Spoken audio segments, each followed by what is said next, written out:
오늘은 어린이 주일입니다. 어린이 주일에는 모든 성도들이 어린이에 대해 관심을 갖습니다. 그래서 꽃꽂이도 어린이에 대한 것을 이렇게 하고, 평소에 생각하지 않던 것도 이렇게 좀 더 생각하며 어린이에 대해서 더 관심을 갖게 되죠. 이런 어린이에 대한 관심, 다음 세대를 향한 관심은 어린이 주일만이 아니라 늘 관심을 가지고 기도해야 할 줄로 믿습니다. 대부분 우리가 기념주일 지키면 그날만 반짝하고 다른 날은 잊어버리는 경향이 있는데, 그렇게 하지 말고 늘 주님이 원하시는 뜻이 뭘까를 찾아야죠. 오늘 어린이 주일을 지키면서 하나님의 뜻, 하나님이 우리에게 말씀하시고자 하시는 것이 무엇일까? 두 가지 묵상하려고 합니다. 첫째는 어린 아이와 같이 되기를 원하시는 하나님의 뜻이고요. 둘째는 그렇다면 자녀를 어떻게 양육하는 것이 하나님의 뜻일까 하는 겁니다. 먼저 본문을 통해 어린아이와 같이 되기 원하시는 하나님의 뜻을 살펴봅니다. 본문에는 사람들이 예수님께서 만져주심을 바라고 자기 어린아기를 예수님께로 데리고 왔다라고 기록이 되어 있죠. 여기 15절에서 어린아기라고 표현된 헬라어 단어는 갓난아기를 의미합니다. 이렇게 안고 올 수 있는 갓난아기. 당시 유대 사회에는 자신들의 갓난아기를 훌륭한 랍비에게 데려오면 랍비가 그 어린아기의 머리에 손을 얹고 축복해주는 문화가 있었습니다. 자녀들이 잘 되기를 바라는 마음은 예나 지금이나 동일하기 때문이지요. 사람들이 예수님께서 만져주심을 바랐다라고 기록이 되어 있지요. 여기서 만져주심이라는 의미가 바로 머리에 손을 얹고 축복해 주심을 바랐다라는 의미입니다. 사람들이 자신들의 어린 아기들을 예수님께 데려와 머리에 손을 얹고 축복 기도를 해주기 원했다라는 것은 그만큼 예수님께서 훌륭한 랍비로 인정받고 있다라는 것을 알 수 있죠. 그런데 바쁘신 예수님에게 어린아기들을 데려오는 것을 못마땅하게 여긴 제자들이 어린아기들을 데려온 사람들을 꾸짖습니다. 제자들은 바쁘신 예수님께서 어린아기를 축복하는 것과 같은 중요하지 않은 일에 시간을 빼앗기는 것을 원치 않았기 때문이겠죠. 제자들은 이 어린 아기를 어른들과 동일한 인격체로 인정하지 않고 있다라는 것을 알 수 있죠. 그렇지만 예수님께서는 어린 아기일지라도 어른들과 동일한 인격체로 인정하실 뿐만 아니라 오히려 어른들이 그들을 본받아야 한다, 어린아이와 같이 되어야 한다라고 말씀하시죠. 그럴 때 예수님께서 어린 아이들을 가까이 부르셨습니다. 여기 16절과 17절의 어린 아이를 의미하는 헬라어 단어는 15절의 어린 아기보다는 조금 더 자란 어린이들을 의미하죠. 우리 15절의 어린 아기는 영아부 아이들이라면 16절, 17절의 아이들은 이제 유아부, 유치부, 또 유년부 정도 올라간 이런 아이들을 의미하는 겁니다. 걸어 다니면서 엄마 아빠 따라온 아이들이죠. 그래서 예수님께서 그 어린아이들을 가까이 부르신 다음에 이 어린아이들이 예수님께 나오는 것을 용납하고 금하지 말아라 라고 말씀하십니다. 제자들이 어린아이 데리고 와서 예수님 기도받고 싶어하는 사람들을 꾸짖는 모습을 보고 예수님이 그렇게 말씀하시죠. 그러면서 예수님께서 하나님의 나라가 이런 자의 것이니라. 이런 자가 누구예요? 어린아이들. 그러니까 하나님의 나라는 어린아이 같은 사람들이 소유하게 된다라고 말씀하시는 것이죠. 그리고 이어서 더 강조하시면서 진실로 누구든지 하나님의 나라를 어린아이와 같이 받아들이지 않는 자는 결단코 거기 들어가지 못하리라, 이렇게 말씀하셨습니다. 이 말씀은 굉장히 중요하죠. 하나님의 나라에 들어갈 수 있느냐 들어갈 수 없느냐, 이걸 말씀하고 있으니까요. 예수님께서는 사람들이, 저와 여러분들이 어린 아이와 같이 하나님의 나라를 받아들여야 하나님의 나라에 들어갈 수 있다라고 말씀하십니다. 어린아이와 하나님의 나라를 연결시키고 있는 것이죠. 여기서 어린아이와 같다라는 의미가 뭘까? 어린아이와 같다라는 의미를 우리가 정확하게 알아야 그 어린아이와 같아져서 하나님의 나라에 들어가게 될 테니까 말이죠. 어린아이의 이미지에도 부정적인 이미지가 있습니다. 여러분, 우리가 어린아이와 같다라고 할 때 이 어린아이를 늘 미화하고 긍정적으로 이야기하지만 부정적인 이미지도 있지요. 아직 미숙하고 유치하고 어리석고 자기만 아는 그런 이미지도 있습니다.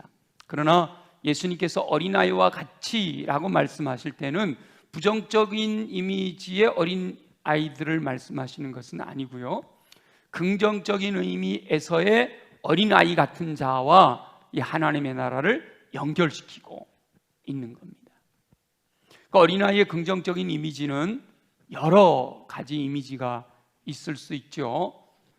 순수하고 겸손하고 호기심 많고 여러 가지 이미지가 있을 수 있어요. 그런데 오늘 본문에서 하나님의 나라를 받아들인다라는 뜻과 연결시켜 봐야 합니다.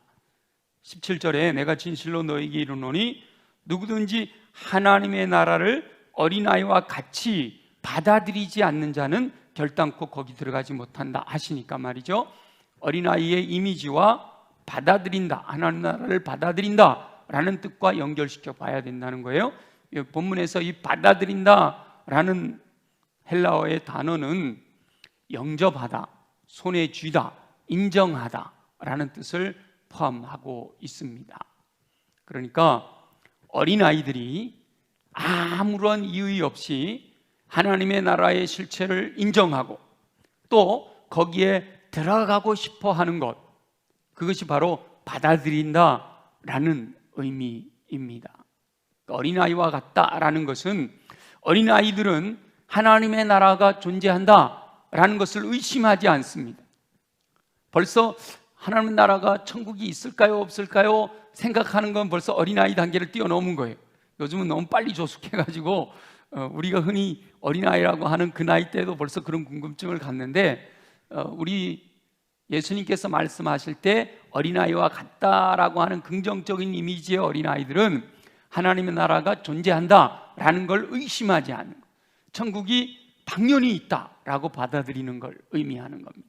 그리고 하나님의 나라에 들어가고 싶어하는 소원을 가지고 있는 어린아이의 마음, 바로 하나님께서는 모든 성도들이 그런 어린아이 같은 마음을 갖기 원하신다라는 겁니다. 저와 여러분은 하나님의 나라가 존재한다라는 사실을 확신하고 하나님의 나라에 들어가는 것을 소원하고 계신 줄로 믿습니다. 그런데 중요한 것은 확신하고 소원한다라고 머리로는 생각하는데 과연 정말로 어린아이와 같이 확신하고 소원하고 있는지 돌아봐야 한다라는 것이죠. 확신과 소원은 삶으로 연결되어져야 합니다.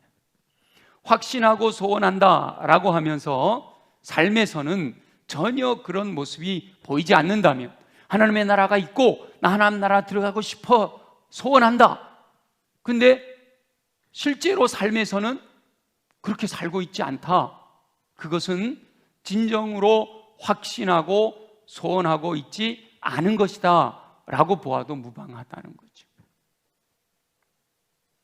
하나님의 나라의 존재를 확신하고 그 하나님의 나라에 들어가기를 소원하는 사람의 삶은 지금과는 많이 달라져야 합니다. 하나님의 나라의 존재를 확신하고 하나님의 나라에 들어가기를 소원하는 사람은 세상적인 가치관으로 살지 않습니다. 하나님 나라의 백성에게 합당한 이 성경적인 가치관을 따라 사는 거죠. 세상적인 가치관이 뭐예요? 늘 자신이 원하는 것을 앞세우는 것. 내가 원하는 것, 육신의 정욕, 안목의 정욕, 이생의 자랑, 내가 원하는 것을 앞세우면서 사는 사람들은 세상적인 가치관을 따라 사는 사람이에요. 하나님의 나라의 존재를 확신하고 그 하나님 나라에 들어가기를 소원하는 사람은 절대로 자신이 원하는 것을 앞세우는 사람이 아니라는 거죠.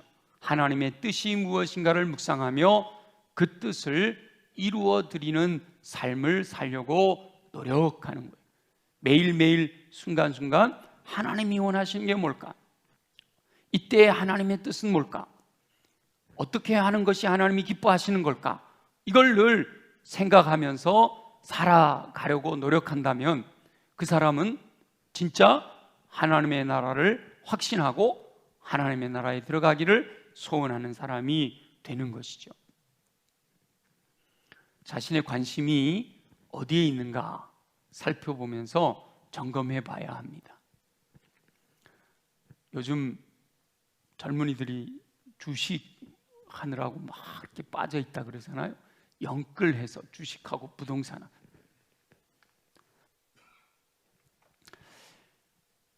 눈 뜨고 하루를 살아가는 삶 속에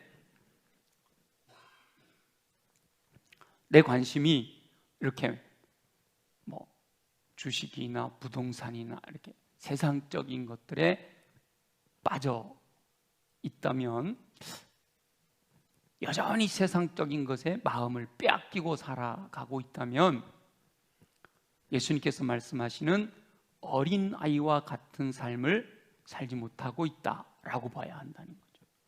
먹고 마시고 입고 이런 것들에, 이 땅의 것들에 내 관심이 전부 쏟아져 있다. 아침 드라마가 어떻고 드라마의 내용이 어때서 야 오늘 아슬아슬할 때 끝났는데 내일 어떻게 뭐가 될까? 물론 이제 긍정적인 이미지도 있습니다만은 온통 내 모든 관심이 이게 세상적인 것에 빠져 있다면 정말 내가 어린아이와 같은 주님이 기뻐하시는 삶을 살고 있나 돌아봐야 된다는 거죠. 하나님의 나라에 합당한 어린아이 같은 삶은 먹든지 마시든지 무엇을 하든지 하나님의 영광을 위해서 사는 삶이다 라고 말씀하시죠.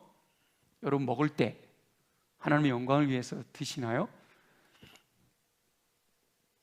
저도 잘 거기까지 다 생각하고 그러진 못하는데 먹든지 마시든지잖아요. 물을 하나 마셔도 이 물을 마시고 건강해서 주님이 기뻐하신 뜻대로 참 그렇게 하기 쉽지 않잖아요. 그죠? 근데 우리 주님이 원하시는 것은 먹든지 마시든지 무엇을 하든지 하나님의 영광을 위해서 해라. 그러니까 항상 하나님께서 기뻐하시는 게 뭘까? 하나님께서 기뻐하시는 게 뭘까에 더 많은 관심이 쏟아져 있는 삶. 하나님이 기뻐하시는 것이 뭘까? 그걸 위해서 살아야 되는데 라고 하는데 더 우리들의 마음에 관심이 있을 때 그게 바로 어린아이와 같은 삶이라는 거죠. 자신의 삶에서 세상적인 것으로부터는 자꾸 벗어나려고 하고 하나님의 뜻을 행하는 일에 더욱 열심내는 삶을 살려고 하는 것. 제가 사는 것 이렇게 안 하고 살려고 하는 것이라고 그랬잖아요. 이게 굉장히 중요한 거예요. 의도가 굉장히 중요한 거예요. 우리 사람이기 때문에 완벽하게 살 수는 없거든요. 지난주에 아가페로 살 수는 없잖아요. 그럼에도 불구하고 그렇게 살아가려고 노력하다 보면 필레오로라도 사랑할 수 있게 된다 그랬잖아요. 그러니까 세상적인 것으로부터 완전히 벗어나서 살 수도 없고요. 내가 뭐 산속에 들어가 산다고 세상적인 것으로부터 단절되냐? 그렇지도 않아요. 생각이 항상 세상에 가 있을 수도 있기 때문이죠. 그래서 하나님의 뜻 따라 살고자 열심내는 삶, 내 마음에서부터 하나님의 뜻이 뭘까를 늘 추구하는 삶, 하나님의 뜻을 알기 위해 말씀을 묵상하고 무릎을 꿇고 기도하며 하나님의 뜻을 깨닫게 되면 피 흘리기까지 싸우며 그 하나님의 뜻대로 살고자 순종하는 그런 삶이 바로 어린아이와 같은 삶이다 라고 말씀하십니다. 저와 여러분은 어린이 주일을 맞아 말씀하시는 하나님의 음성을 듣고 어린아이와 같이 하나님의 나라를 확신하고 하나님의 나라에 들어가기를 소원하며 하나님의 뜻에 합당한 삶을 살고자 결단하시기를 예수님의 이름으로 축원합니다. 두 번째는, 그렇다면 우리가 자녀를 어떻게 양육하는 것이 하나님의 뜻일까에 대해 살펴봐야 합니다. 물론 하나님의 나라를 확신하고 하나님 나라에 들어가고자 하는 소원을 가지고 살아가도록 양육해야겠죠. 사실 자녀 교육에는요 왕도가 없습니다. 이것이다, 자녀 교육은 이렇게 해야 된다 라고 하는 그런 비법은 없단 말이죠. 각자의 형편에 맞는 방법을 찾아야 합니다. 체질도 다르고요, 자녀들이라고 해도 똑같은 배에서 나온 쌍둥이라도 성격도 다르고요, 유전 경향에 따라 대상이 다양하기 때문이죠. 물론 쌍둥이들은 좀 유전적인 경향 때문에 비슷한 경향이 있긴 하지요. 최근에 어디 뉴스에서, 인터넷 뉴스에서 봤더니 우리나라에서 미국으로 입양을 간 아이들이 둘이 쌍둥이가 따로 간 거예요. 쌍둥이가 따로 입양을 받은 거예요. 근데 한 아이는 결혼을 해서 아이가 있고 한 아이는 그냥 아직도 나이든데, 이 딸아이가 유전자 검사를 한번 해보자 뭐 이런 어떤 과정을 통해서 자기가 엄마 딸이 아니라 또 누군가의 딸일 수도 있다라는 게 이게 밝혀진 거예요. 유전자 검사를 인해서. 이거 어떻게 된 거야 하고 알아봤더니 우리 엄마가 혼자가 아니고 쌍둥이라는 거예요. 그래서 어렸을 때 입양이 돼서 쌍둥이가 따로 이렇게 입양이 됐구나 이렇게 알게 된 거죠. 그래서 둘이 만난 거예요. 만나서 어떻게 살았나 돌아보니까 어쩌면 그 살아온 삶의 모습이 너무 비슷한 거예요. 심지어는 고등학교 졸업 파티 때 찍은 사진을 보니까 입고 있는 드레스 모양이 똑같아. 머리하고 있는 머리 스타일도 똑같아. 사진 찍는 폼까지도 똑같아요. 인터넷 뉴스 한번 보세요. 그렇게 쌍둥이들이 유전적인 경향으로 떨어져 살아도 비슷한 삶을 살아갈 수도 있고, 또 어떤 경우는요 쌍둥이라 해도 전혀 다르게 살아가는 경우도 있기 때문에 자녀 교육이 왕도는 없다라는 것이 분명하죠. 야곱의 아들 중에 요셉의 어린 시절을 우리 한번 생각해 보면, 야곱은 라헬을 사랑함으로 그의 아들인 요셉을 끔찍이 편애합니다. 편애. 11번째 아들임에도 불구하고 상속자를 의미하는 채색 옷을 요셉에게 입혀줄 정도로. 여러분, 맏아들이 많은 상속을 받잖아요. 이번에 삼성 가도 보니까 엄마가 상속을 포기하고 아들에게 넘겨주고 뭐 이런 여러 가지, 참 엄마 아빠가 돼가지고 자녀들에게 그 정도 유산을 물려줄 수 있다면 얼마나 좋겠어, 그죠? 너무 큰 일이라 여러분 동의도 안 하시네요. 불가능한 일이다 생각하시고. 근데 11번째 아들이에요. 위로 10명이나 형들이 있는데도 불구하고 그 아들에게 상속자, 어려서부터 채색 옷을 입혀주었다라는 의미는 그런 의미가 있거든요. 이 정도로 편애하면 그 아이는요 잘못된 길로 빠질 가능성이 다분합니다. 실제로 현대 자녀 교육의 이론에 의하면 이 편애를 할 경우는 아이가 삐뚤어질 가능성이 많은 거죠. 그럼에도 요셉은 하나님께서 허락하시는 꿈을 꿉니다. 비록 편애였지만 아버지 야곱의 크고 헌신적인 사랑을 받았습니다. 요셉은 비록 형들에 의해 노예로 팔렸고 성실하게 일했음에도 불구하고 누명을 쓰고 감옥에 갇혀 죄수로 살아야 했지만 여전히 꿈을 꿉니다. 결국 바로 왕의 꿈을 해몽한 다음 일약 애굽 제국의 총리가 되지요. 그리고 가나안 땅에 있던 가족들을 애굽으로 불러 애굽에서 가족이 세월이 흐른 다음 민족이 되게 하는데 큰 공헌을 합니다. 이렇게 결과를 놓고 보면 요셉은 자녀 교육에 성공했다라고 볼 수 있지만 실제로는 지독한 편애의 대상이 되었으므로 자녀 교육 이론에 의하면 제대로 양육받지 못한 케이스입니다. 그럼에도 하나님의 은혜로 하나님께서 쓰시는 인물이 된 것이죠. 우리가 잘 알고 있는 다윗도 말이죠, 결과적으로는 이스라엘의 성군으로 추앙받으며 하나님의 마음에 맞는 사람이다 라고 평가받는 훌륭한 인물이지요. 그러나 다윗의 어린 시절도 행복하지만은 않습니다. 구약을 전공한 성서학자들에 의하면 다윗은요, 부모의 사랑을 잘 못 받았다라고 생각해요. 심지어는 실제로 이세의 정확한 아들은 아닐 수도 있다, 뭐 이렇게 얘기하는데 그거는 이제 성경적이진 않으니까요. 다윗은 8형제 중에 막내였습니다. 막내는 부모의 사랑을 독차지하는 것이 평범한 가정의 모습이죠. 여러분, 가정에서 물론 맏아들은 맏아들대로, 둘째 딸은 둘째 딸대로 뭐 이렇지만 막내가 뭐예요? 그래도 가장 부모들의 마음에 이렇게 남아있는 경우가 많잖아요. 지금처럼 뭐 아이가 하나거나 둘이면 첫째니 둘째니 이런 개념 없지만 이렇게 8형제나 되면 말이죠, 막내에게 참 많은 부모의 관심이 가게 돼 있는 것이 평범한 가정의 모습입니다. 그런데 다윗은 부모의 사랑을 많이 받지 못한 것이 분명해요. 단적으로 사무엘이 다윗의 아버지 이새의 집을 찾아왔을 때 7형제는 위로 7형들은 말이죠, 단장하고 사무엘 선지자의 면접에 참여합니다. 첫째 아니요, 둘째 아니요, 하나님 그러시잖아요. 그러니까 다 꽃단장하고 뭐 한 거예요? 사무엘 선지자가 오셨으니까 다 한 명씩 얼굴을 보여줬단 말이죠. 근데 막내였던 7명 다 왔다 갔는데 또 아들, 다른 아들 없어요? 하나님께서 이새의 집 아들에서 왕을 기름 부어 세우라 그랬는데 아들이 다 지나갔는데 하나님이 다 왕이 아니라고 그러니까 아들 다 없어요? 그래 물어보잖아요, 그죠? 그럴 때 아직 막내가 하나 더 있는데 지금 뭐 하고 있어요? 들에서 양치고 있다는 거예요. 여러분 생각해 보세요.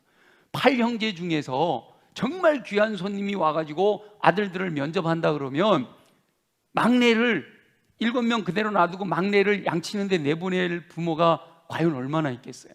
근데 다윗은 그런 부모의 마음 가운데서 양육을 받았다라는 거죠. 그래서 다윗은 부모의 사랑보다 오히려 들에서 양을 치며 자연을 보타고 그 안에서 하나님의 은혜를 더욱 풍성하게 누리는 어린 시절을 보냈다라는 거예요. 시편의 다윗의 시들을 보면 요소요소에 다윗이 이 부모의 사랑을 어려서는 많이 받지 못했다라는 것을, 그 자기의 마음을 토로하고 있는 내용들이 있는 것을 보게 됩니다. 그러니까 다윗도 현대적인 자녀 교육 이론에 의하면 부모가 아이들을 방치해 놓은, 방치된 존재로서 제대로 양육받지 못한 어린 시절을 보낸 것이 분명하지요. 그럼에도 하나님의 은혜로 말미암아 성군이라고 불려지는 하나님의 마음에 맞는 사람, 훌륭한 인물로 성장하게 됩니다. 우리가 그 입에서 나가는 말이 하나도 땅에 떨어지지 않는다라고 하는 사무엘 선지자의 모습을 보면 요셉이나 다윗보다도요 더 열악한 환경입니다. 사무엘은 어머니 한나의 간절한 기도를 통해 이 땅에 태어났죠. 그런데 한나의 서원으로 인해서 사무엘은 젖되자마자 부모 곁을 떠났습니다. 현대의 자녀교육 이론에 의하면 부모를 떠나는 이 분리, 부모로부터 떨어지는 이 분리의 경험은 자녀들이 온전하게 성장하지 못하는 엄청난 장애 요소가 됩니다. 분리 경험. 그래서 이렇게 엄마 아빠와 떨어져 있는 아이들이 잘못될 가능성이 많다, 이런 표현들을 쓰는 거죠. 그런데 사무엘은 부모의 곁에서 사랑을 받지 못하고 젖대자마자 엄마 곁을 떠났던 거죠. 그리고 겨우 1년에 한 번 정도 부모의 얼굴을 볼 수밖에 없는 그런 환경이었습니다. 사무엘이 어린 시절을 보내던 그 실로에 있는 엘리가 대제사장으로 있던 성막은요, 그 환경이 어린 아이, 부모가 없는 어린 아이의 환경, 양육 환경으로는 바람직하지 않은 그런 곳이지요. 생각해 보세요. 매일 백성들이 죄 지었다고 짐승을 끌고 와서 제사를 지내는 곳입니다. 성막이 바로 그런 곳이잖아요. 제사 지낸다라는 것은 살아있는 짐승을 잡아서 각을 뜨고 제단에 올려놓고 태우는 겁니다. 사무엘은 아마도 어린 시절 매일 짐승 우는 소리, 죽어가며 지르는 비명소리, 그리고 제단에서 불이 타오를 때 짐승이 타면서 나는 냄새를 맡으면서 어린 시절을 보냈을 거예요. 어린아이가 그 제사의 진정한 의미가 뭔지를 잘 알았겠어요? 그냥 보여지는 환경은 열악했었다라는 거죠. 그러니까 사무엘은 젖대자마자 엄마 아빠로부터 분리되었어요. 주변의 환경은 이렇게 열악했어요. 다분히 비행 청소년으로 성장할 환경을 다 갖추고 있는 어린 시절을 보낸 것이죠. 사무엘의 성격이 삐뚤어진다라고 해도 이상할 것이 전혀 없는 환경입니다. 그런데 사무엘은 하나님의 음성을 들었던 거예요. 어린 시절 하나님의 음성을 들었어요. 그리고 오히려 이스라엘의 초대 임금 두 사람, 사울과 다윗을 기름 부어 세우는 영향력 있는 인물로 성장하죠. 사사기가 끝나가며 왕정으로 들어가는 과도기에 이스라엘 백성들을 하나님께로 바르게 인도했던 놀라운 하나님의 사람이 바로 사무엘이었습니다. 반면에 사무엘과 동시대의 인물이었던 그 엘리 대제사장의 두 아들 홈니와 비느하스는 너무도 좋은 환경에서 어린 시절을 보낸 것이 분명합니다. 오늘날의 표현대로 하면 홈니와 비느하스는요, 금수저 물고 태어난 아이들이죠. 당시에 대제사장의 아들이었습니다. 왕이 없던 시절 대제사장의 아들이었어요. 부모 모두 생존하셨던 것이 분명하고요. 주변의 모든 사람들이 홈니와 비느하스를 부러워했을 거예요. 와, 대제사장의 아들, 앞으로 대제사장이 될 사람, 얼마나 모든 주변 사람들의 기대에 한 몸에 그 마음 부러워하고 이게 인정해주고 하는 마음들을 가지고 자랐겠어요? 그런데도 불구하고 성경에 기록된 홈니와 비느하스는 망나니였습니다. 하나님의 제사를 멸시하고요, 하나님과 상관없이 마음대로 결국은 하나님의 언약궤를 메고 전쟁에 참여했다가 언약궤도 빼앗기고 두 사람 모두 죽임을 당하는 비극을 맞이하게 되죠. 엄청나게 좋은 환경에서 어린 시절을 보냈음에도 어찌 이런 결과를 낳게 되었을까요? 하나님께서 엘리 대제사장에게 말씀하신 내용에서 그 단서를 발견할 수가 있게 되는데, 엘리 대제사장은 홈니와 비느하스가 명백하게 하나님의 뜻을 어기고 잘못을 범했음에도 불구하고 따끔하게 혼을 내거나 그들을 엄중히 책망하며 바른 길로 돌이킬 수 있도록 돕지 않았다는 거죠.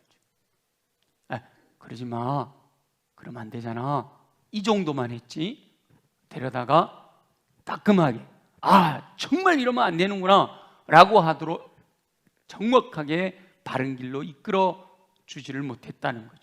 그로 인해서 홈니와 비느하스는 이스라엘의 역사상 손가락에 꼽히는 부끄러운 경험을 한 인물로 기록되어 있죠.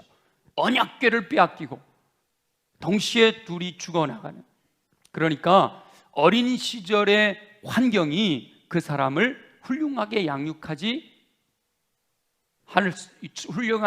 수 있는 필요 충분 조건은 되지 못하는구나 라는 사실을 알 수가 있죠. 물론 환경이 나쁜 것보다는 좋은 게 좋겠죠. 그러나 환경이 좋다라고 해서 모든 것이 다 해결되는 것은 아니구나 라는 사실을 알 수 있어요. 그렇다면 저와 여러분들은 자녀 손들과 다음 세대, 우리들의 다음 세대를 어떻게 양육해야 할까? 우리 위에서 요셉, 다윗, 사무엘을 보면 말이죠, 가장 중요한 게 뭐예요? 환경이 중요한 게 아니라 가장 중요했던 것은 바로 어린 시절 하나님의 살아계심을 체험하는 거예요. 어린 시절 하나님의 살아계심, 하나님과의 관계가 분명해져요. 요셉은 꿈을 꾸잖아요. 하나님 주시는 꿈을 붙들었어요. 다윗은 비록 부모의 사랑은 못 받았지만 자연을 통해서 하나님의 살아계심을 체험했어요. 사무엘은 성막에서 정확하게 사무엘아 사무엘아 부르시는 하나님의 음성을 들었어요. 이렇게 바로 어린이 시절 하나님의 살아계심을 체험한 것, 그것이 환경보다 더 중요했다라는 것을 알 수 있죠. 요셉은 하나님께서 살아가시는 꿈을 꾸고, 사무엘은 성막에서 하나님의 음성을 듣고, 다윗은 자연을 벗하며 그 안에서 역사하시는 하나님을 발견했단 말이죠. 그래서 어린 시절 이 하나님의 살아계심을 이렇게 요셉처럼 사무엘처럼 다윗처럼 확실하게 체험한 영혼들은 결코 하나님을 떠나는 일이 없이 하나님께서 맡기신 사명을 감당하는 인물로 성장하게 됩니다. 흔들리지 않는, 하나님이 살아계시다라고 하는 것이 어떤 상황, 어떤 환경에서도 절대로 흔들리지 않는 분명한 체험이 있게 될 때 절대로 곁길로 가지 않아요. 물론 방황할 수는 있어요, 중간에. 그러나 절대로 곁길로 벗어나지는 않습니다. 그래서 저와 여러분의 자녀 손들과 또 다음 세대가 하나님의 살아계심을 확실하게 체험하도록 양육하는 저와 여러분이 되시기를 예수님의 이름으로 축원합니다. 이 자녀 손들과 다음 세대가 하나님의 살아계심을 체험하게 하는 가장 좋은 방법은, 여러 가지 방법이 있을 것입니다만은 가장 좋은 방법은 헌신적인 사랑입니다. 끝없이 희생하는 사랑과 중보의 기도이지요. 물론 하나님의 말씀을 부지런히 가르치는 것은 기본입니다.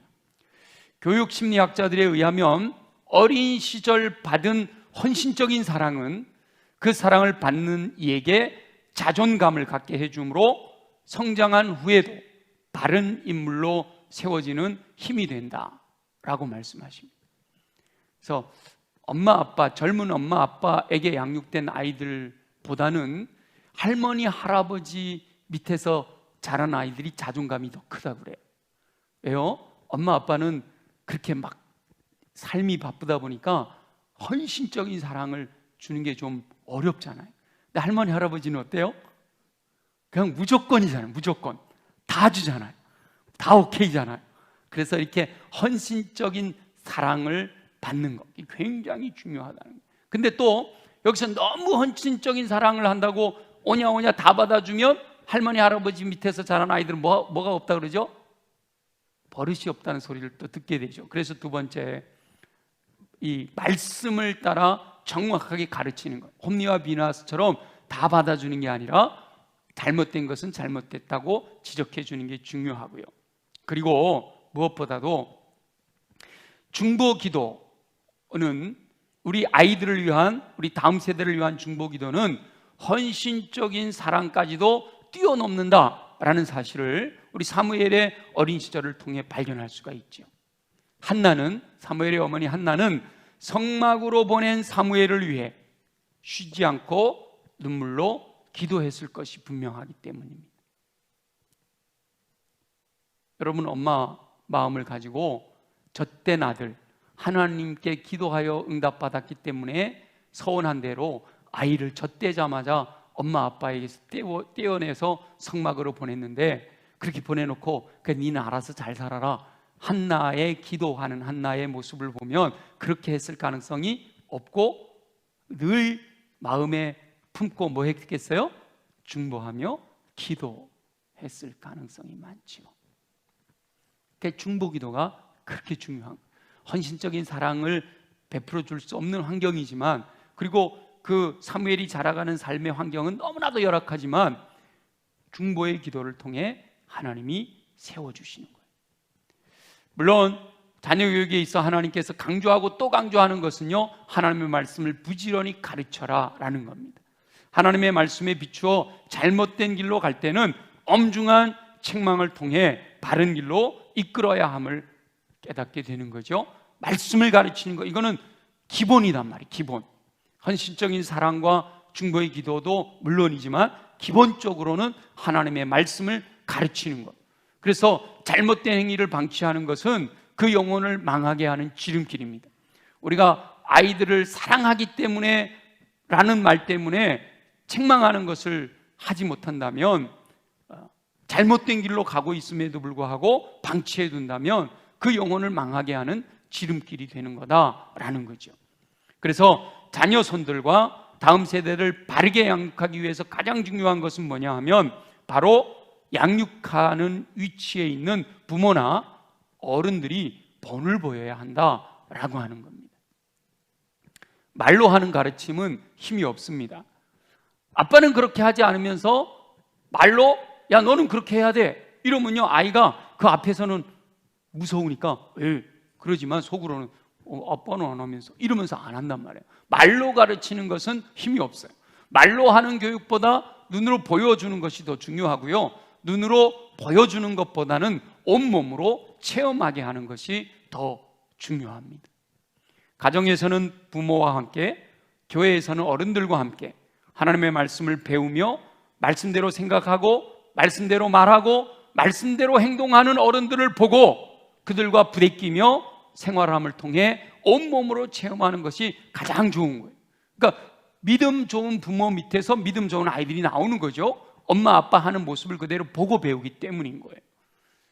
그러니까 어른들은 다음 세대를 헌신적으로 사랑해야 합니다.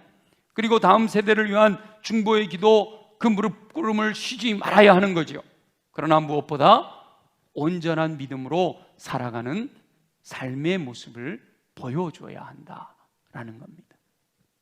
자녀 교육은 신실한 믿음으로 살아가는 부모의 모습을 삶에서 실증적으로 보여주는 것, 그게 가장 좋은 교육 방법이라는 거예요. 삶으로 보여주지 못하면 그 가르침은 힘을 잃게 되는 겁니다. 하나님의 나라가 존재함을 확신하는 자답게 살아야 된다는 거죠. 하나님 나라에 들어가고자 하는 소원을 가지고 살고 있는 모습을 자녀들도 인정할 수 있게 살아가야 된다는 거예요. 예수님께서 말씀하신 어린아이와 같은 삶의 모습을 보여줌으로 다음 세대가 온몸으로 하나님의 살아계심을 체험하게 해줘야 한다라는 겁니다. 어린이 주일을 맞아 저와 여러분의 신앙을 점검해 볼 수 있기를 소망합니다. 예수님의 말씀처럼 어린아이와 같이 하나님의 나라를 확신하고 하나님의 나라에 들어가기를 소원하며 살아가고 있는지 돌아봐야 된다라는 거예요. 더 나아가서 확신 있는 신앙으로 살아가는 삶의 모습을 우리 자녀손들에게 그리고 다음 세대에게 실증적으로 보여줌으로 그들도 하나님의 살아계심을 확신하고 하나님의 뜻대로 순종하는 삶을 통해 하나님께 쓰임받는 일꾼으로 세워지는 은총이 임하게 되기를 예수님의 이름으로 축원합니다. 우리 주신 말씀을 기억하면서 함께 간절히 기도하겠습니다. 하나님, 어린이 주일을 맞아 우리에게 주신 말씀 내가 먼저 마음에 간직하게 하시고 우리의 자녀손들과 우리의 다음 세대들을 위해서 주님이 원하시는 뜻대로 살게 하여 주옵소서. 우리 다 같이 함께 기도하겠습니다. 살아계셔 역사하시는 우리 주 여호와 아버지 하나님, 어린이 주일을 맞아 자녀손들과 다음 세대를 위해 기도하게 하시니 감사합니다. 말씀하신 하나님의 뜻을 마음에 새겨 순종할 수 있는 은총을 베풀어 주시옵소서. 어린아이 같은 믿음으로 살아가라 명령하시니 순종할 수 있는 힘을 주시옵소서. 어린아이같이 하나님의 나라가 존재함을 확신하게 하시고 어린아이같이 하나님의 나라에 들어가기를 소원하게 하시며 어린아이 같은 신앙으로 살아가는 삶의 모습이 분명하게 하시기를 소원합니다. 확신하고 소원하는 믿음대로 실제의 삶에서 살아가게 하여 주옵소서. 말로만이 아니라 실제의 삶에서 어린아이 같은 믿음으로 살게 하시기를 소원합니다. 세상적인 가치관을 배격하고 성경적인 가치관으로 살게 하여 주옵소서. 자녀 손들과 다음 세대를 하나님의 뜻대로 양육할 수 있는 지혜를 주시옵소서. 자녀 손들과 다음 세대들이 하나님의 살아계심을 체험하게 하시기를 소원합니다. 어린 시절 하나님의 살아계심을 체험한 영혼들은 결코 하나님을 떠나지 않고 하나님께서 맡겨주신 사명에 충성하며 살게 될 줄로 믿습니다. 하나님의 말씀을 부지런히 가르칠 수 있게 하여 주옵소서. 말로만 하지 않고 보여주게 하시고 실제로 체험할 수 있게 하시기를 소원합니다. 헌신적인 사랑과 깊이 있는 무릎꿇음으로 하나님께 맡겨드릴 수 있게 하시기를 소원합니다. 말씀에서 벗어나는 삶에 대해 분명하게 책망하여 바른 길로 인도하게 하여 주옵소서. 무엇보다 삶으로 보여주는 신실한 믿음을 통해 도전받아 믿음을 갖게 되기를 소원합니다. 자녀 손들과 다음 세대를 주님의 손에 맡겨드리오니 선한 길로 인도하여 주셔서 하나님께 쓰시는 훌륭한 일꾼으로 성장하도록 도와주시옵소서. 허락하여 주실 주님을 기대합니다. 감사합니다. 영광을 받아 주시옵소서. 살아계시 역사하신 아버지 하나님, 오늘도 어린이 주일을 맞아 우리에게 주시는 주님의 음성을 듣습니다. 말씀을 마음에 새겨 말씀대로 사는 우리 모두가 되기를 소원합니다. 그러기 위해 우리 육체가 강하기를 소원합니다. 연약한 부의 손을 얹고 함께 기도합니다. 나사렛 예수 이름으로 명하노니 모든 육체의 질병은 뿌리채 뽑혀 떠나갈지어다. 독수리 날개친 같은 새 힘을 공급받아 주의 영광 위에 마음껏 쓰임받는 일꾼 되기를 소원합니다. 가슴에 손을 얹고 기도합니다. 우리 마음을 무너지게 하는 어둠의 권세들아, 예수 이름으로 명하노니 묶임을 받고 떠나갈지어다. 우리 마음을 옥토로 준비되어 말씀이 임하실 때마다 아멘으로 받는 삶을 통해 30배, 60배, 100배의 풍성한 열매 거두게 하여 주옵소서. 무엇보다 성령으로 충만하게 하셔서 하나님의 살아계심이 날마다 체험되어지고 하나님과 진실한 교통을 통해 성령의 열매와 성령의 은사가 넘쳐나게 하시고 그로 말미암아 예수 그리스도를 닮은 인격과 선한 일을 행할 능력을 가지고 주의 영광 위하여 쓰임받는 일꾼들 되게 하실 줄 믿습니다. 허락하실 주님을 기대합니다. 영광을 받아 주옵소서. 감사하며 예수님의 이름으로 간절히 기도드립니다. 아멘. 아멘.